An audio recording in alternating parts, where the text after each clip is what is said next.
What's up, everybody? Thanks for stopping by Hirewell's YouTube channel. Make sure to subscribe and click the bell to get notifications. And now Hirewell Talent Insights presents, what does the post-recession job market look like? What's kind of the norm right now in terms of just what's out there?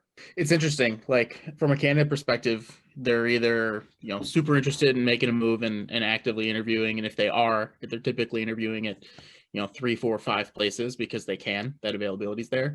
Or they're staying put. They're happy with their company's response, and there's not much that can get them to move. We're seeing obviously an influx of remote positions, and being in the heart of the Midwest, we're seeing a lot of East Coast and West Coast companies try to steal some of that talent as well. I'm sure you could probably do a 10-minute rant just on that alone in the coming weeks, but it's interesting, and the companies that are evolving with that have adopted work from home policies, have something set in stone for what comes next post pandemic, and whenever that is, are going to be more effective because they have strategies in place. The ones that don't, they're having a little bit more trouble because there's a lot of companies that are reaching out right now with fully remote or mostly remote positions, wherever they are, and people are used to it. To hear from companies that are like, yeah, we're going to be back in the office full time, 5 days a week, in September. That's not the way that most candidates are looking at the job market at this point anymore. And with people still working remote pretty heavily, there's a lot more of an opportunity for somebody to take half hour, 45 minutes out of their day, entertain a call, and then kind of get that process rolling. So like I said, I mean, if people are looking and are actively interviewing, for the most part, we see them interviewing at 3 to 5 places at minimum. I can't tell you how many times over the last 4 or 5 months that, people that I've been working with have had multiple offers, and that's great. That's what you want to see as a candidate. It's not always what you want to see as a client or a recruiter, but at the end of the day, like, it just shows how quickly things are ramping back up and how many opportunities candidates have. So if your hiring process doesn't have the speed to compete with that, you're going to be missing out on talent that's ready to move and is looking to make that change. I think another thing that kind of backs that up is our own response rate to in-mails now versus last summer is down like 5%. And I think this is an aggregate across the organization. So I think you can say like the level, obviously some people are better writers and other whatnot. When you're talking aggregate, you're just talking like there's less of an interest in certain things. And that's because people are just inundated with more opportunities. You're only going to reply to so many things.